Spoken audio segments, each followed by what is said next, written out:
Hey, this is Matt, Boston Drives for the Rideshare Guy, and I want to talk to you about wait times today. That time that we spend waiting in our cars for the passenger to come down, right? You get that little message, be right out, and you know that's the furthest from the truth, right? Because you don't see their little icon moving at all. Meanwhile, other riders are sitting there waiting for their match, right? The thing is spinning, and there's not a driver for them because you're sitting in some parking lot.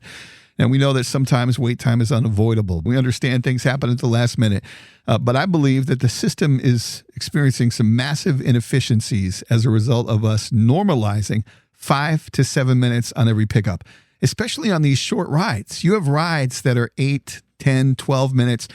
For me, anything under 20-minute ride should be 2 minutes of wait time max. After that, it's $1 a minute. Let the driver be paid, let Uber and Lyft make a cut of it, and make the rider pay. That will get them moving. That'll keep our wheels moving, and that'll get us to the next passenger and available for them even sooner.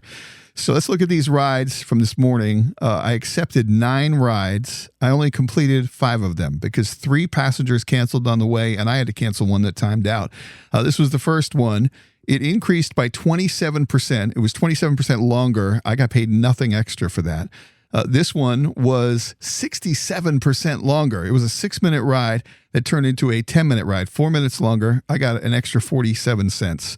So I got 10% for 50% more work, right? This one was 28 cents more for 4 minutes of wait time. That was another 26% increase. This one was a rider cancellation. This next one was 14 cents. This one increased by 50%. 50% longer than it should have been. Another cancellation here.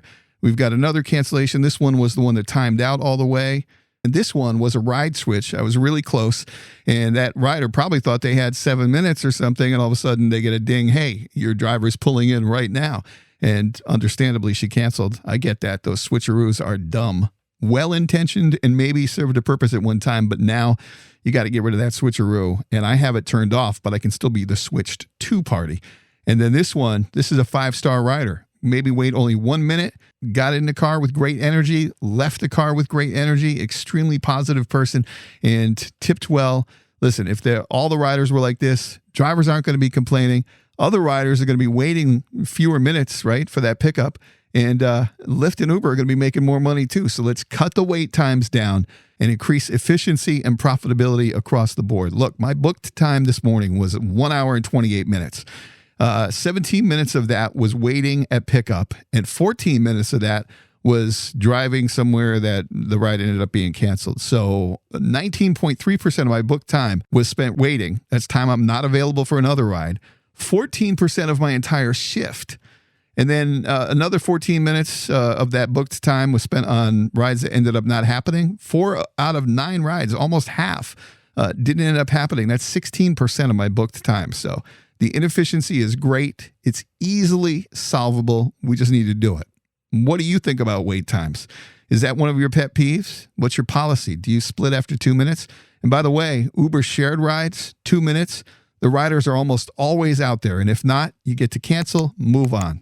Let me know in the comments what you think about this. And if you have any solutions, suggestions, or if you agree with me that we should drop it to 2 minutes and charge $1 a minute every minute after.